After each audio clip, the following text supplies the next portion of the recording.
L'Église et les grandes hérésies, ou le rôle qu'a joué l'Église devant les premières grandes hérésies. Durant le 4e et 5e siècle surtout, l'Église a beaucoup été attaquée. Elle a eu un nombre incroyable d'ennemis qui ont nié les vérités fondamentales du christianisme. Permettez-moi d'en nommer quelques-unes. Il y a eu le marcionisme, l'ancratisme, l'ébionisme, l'adoptionnisme, le montanisme, l'origénisme, le manichéisme, le modalisme, l'apollinarisme, l'homéisme, l'anoméisme, le messalinaïsme, l'arianisme, le monophysisme, le nestorianisme, le docétisme, le pélagianisme, le donatisme, pour ne nommer que celle-là. Le diable voulait détruire le christianisme et le mettre en pièces. L'Église a dû se défendre contre tout ça et défendre surtout les vérités évangéliques. Et au 16e siècle, ce fut le tour du luthéranisme et suivi du calvinisme. Les protestants me font rire quand ils accusent l'Église de ne pas avoir donné la liberté religieuse aux protestants à l'époque de la Réforme. Franchement, si l'Église avait donné la liberté religieuse, entre guillemets, à tout le monde, la vraie foi chrétienne n'existerait plus sur la terre aujourd'hui. Je vous fais grâce d'expliquer les erreurs de toutes ces sectes-là. Ce que je veux souligner, c'est que l'Église de Rome a été la grande défenseresse des vérités de l'Évangile, que nous et les chrétiens évangéliques apprécions ensemble aujourd'hui. Alors si nous sommes diaboliques, vous l'êtes aussi, mes frères protestants. Sans l'Église de Rome, le christianisme n'aurait jamais même traversé le second siècle et serait totalement disparu dans une mer de sectes sans nombre. Réalisez ça. Vous savez, l'expression « liberté religieuse », ça paraît bien beau et bien légitime, mais c'est une expression qui cache la mort en dessous. Toutes ces sectes étaient des pestes. Elles grugeaient l'unité de la foi et instauraient des doctrines pernicieuses. Là où il y a de fausses doctrines, les gens en souffrent. Paul avait prédit, en Actes 20, 29-30, « Je sais qu'il s'introduira parmi vous après mon départ des loups cruels qui n'épargneront pas le troupeau. » Une autre traduction, « qui n'auront pas compassion. Et il s'élèvera du milieu de vous des hommes qui enseigneront des choses pernicieuses pour entraîner les disciples après eux. » On voit la formation de sectes.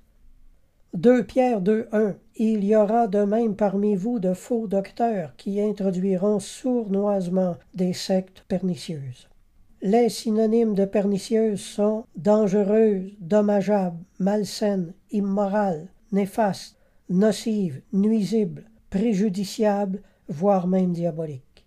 Je souligne que ce sont les conciles de l'Église qui ont tranché les choses au sujet de ces sectes, de la même manière que le concile de Jérusalem en 49, en Acte 15, où les apôtres avaient examiné l'attitude à prendre en face du problème juif dans les églises païennes. Chaque fois qu'il y avait eu à fixer des points graves de discipline, des réunions régionales s'étaient constituées, et même en Afrique et en Italie, ces réunions avaient eu lieu régulièrement pour maintenir les liens entre les chefs de la chrétienté. Le premier concile œcuménique, c'est-à-dire qui concernait toute la chrétienté de l'Empire, serait donc le concile de Nicée en 325, et Constantin précéda lui-même aux convocations. La fleur des ministres de Dieu arriva de l'Europe entière, de la Libye et de l'Asie. L'empereur prit à son compte tous les frais de voyage. Le pape Sylvestre, n'ayant pas pu se rendre au concile en raison de son grand âge, s'y fit représenter par 2 prélats de son Église. Combien étaient-ils ces délégués en tout? Athanase donne le nombre de 318. On y voyait des hommes célèbres, les thaumaturges inspirés, Dion et Jean, qui, disait-on, avaient ressuscité des morts. Arius attaquait la divinité du Christ un peu comme les témoins de Jéhovah le font aujourd'hui. Mais l'Église y déclara que la rédemption n'a de sens que si c'est Dieu lui-même qui se fait homme. Le Christ est vrai Dieu et vrai homme à la fois. Voilà la position que l'Église catholique défendait. Arius fut donc condamné. Je vous pose encore ici une question, mes frères protestants. Pourquoi une Église supposément diabolique défendait-elle la divinité de Jésus-Christ? Alors que partout dans le Nouveau Testament, il est dit que ce sont les sectes pernicieuses et les faux docteurs qui niaient cette vérité fondamentale. L'Église catholique a toujours défendu les vérités bibliques maîtresses. Durant ce concile, au dire de témoins, les hérétiques se comportaient en vrais fauves, et Arius n'a rien abjuré de ses erreurs. Il meurt, et sa mort semble à tous avoir été un jugement de Dieu. Arius jugé par un ange, disait-on. On retrouve son cadavre dans un lieu solitaire, des entrailles lui sortant du ventre, une hernie rompue et baignant dans son sang. Voilà comment il est mort. Constantin fit un long discours pour exalter les résultats du concile et pour inviter chacun à entretenir la paix autour de soi et à éviter toute jalousie et toute discorde. Ainsi voyons-nous que Constantin travaillait main dans la main avec l'Église. Il n'a jamais essayé de prendre autorité sur elle ou de s'imposer. Il a toujours reconnu l'autorité suprême de l'Église en matière de foi et il s'y est toujours soumis. Je veux parler maintenant du symbole de Nicée. Qu'est-ce que le symbole de Nicée? C'est le « Je crois en Dieu ».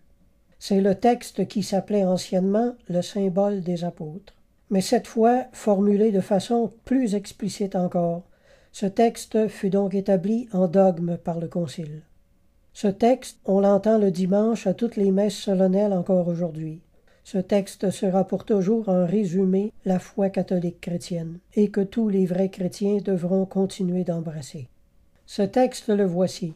Nous croyons en un seul Dieu, Père Tout-Puissant, Créateur du ciel et de la terre, de toutes choses visibles et invisibles, et en un seul Seigneur, Jésus-Christ, Fils de Dieu, engendré, monogène du Père, c'est-à-dire de l'essence du Père, Dieu de Dieu, lumière de lumière, vrai Dieu du vrai Dieu, qui n'a pas été fait, mais engendré, consubstantiel au Père, par qui tout a été fait, ce qui est au ciel et ce qui est sur la terre, qui pour nous autres hommes et pour notre salut est descendu des cieux, s'est incarné par l'opération du Saint-Esprit dans le sein de la Vierge Marie, s'est fait homme, qui a été crucifié aussi pour nous, a souffert sous Ponce Pilate, a été enseveli, est ressuscité le troisième jour, selon les Écritures, est monté aux cieux, est assis à la droite de Dieu, le Père, d'où il viendra de nouveau dans sa gloire juger les vivants et les morts, et dont le règne n'aura pas de fin.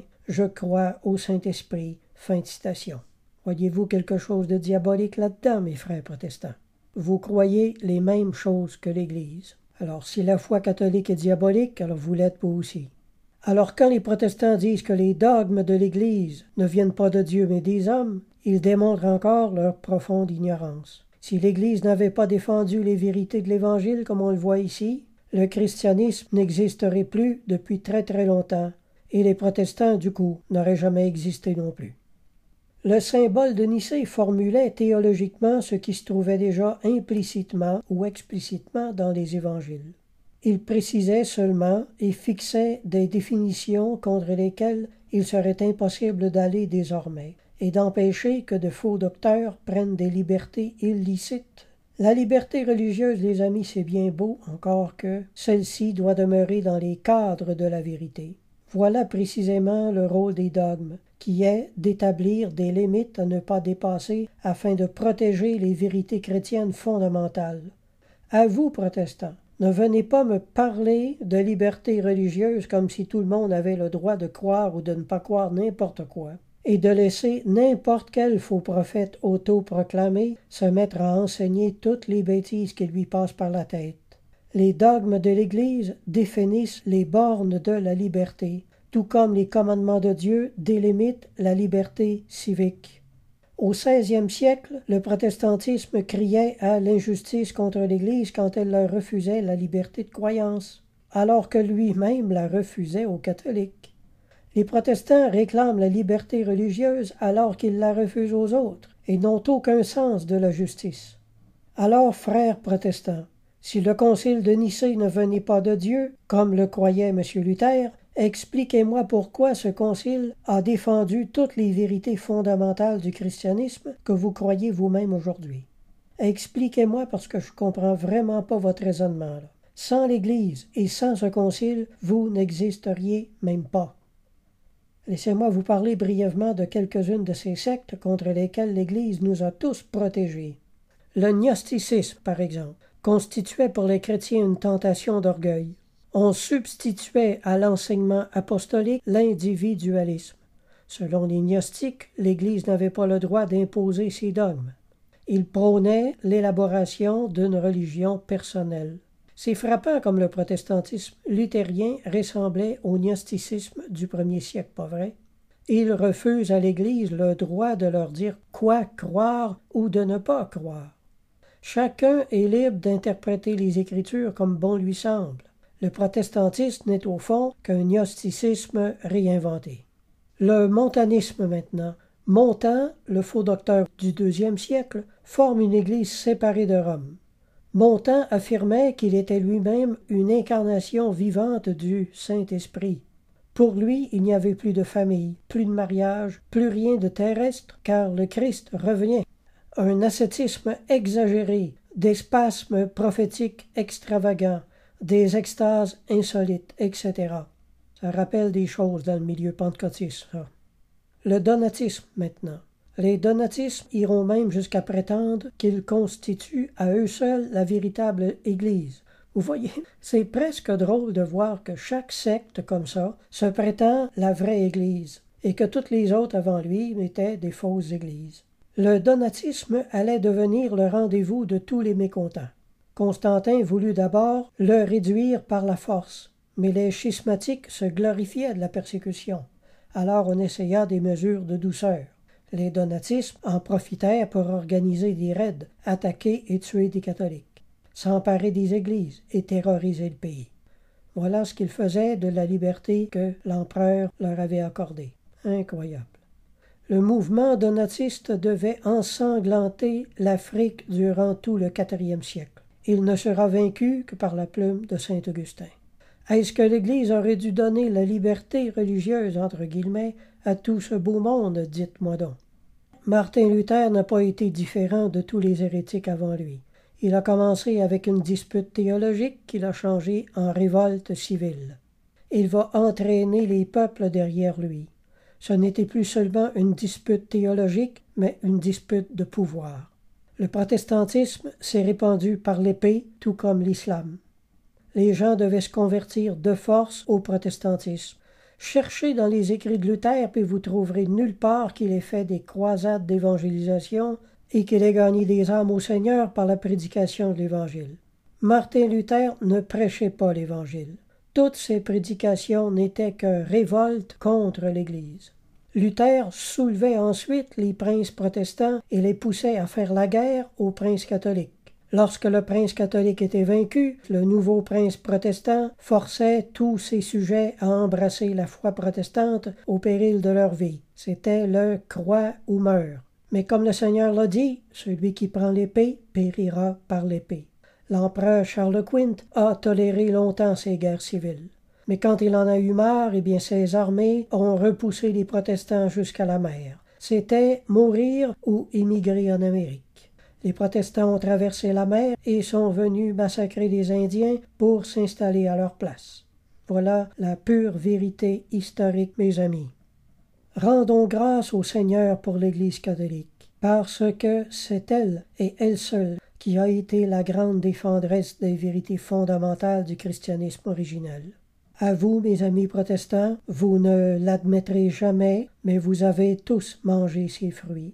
Vous avez été abreuvés de sa sève, et aujourd'hui vous vous êtes retournés contre elle, votre propre mère spirituelle, et vous cherchez aujourd'hui à la tuer, à la jeter par terre.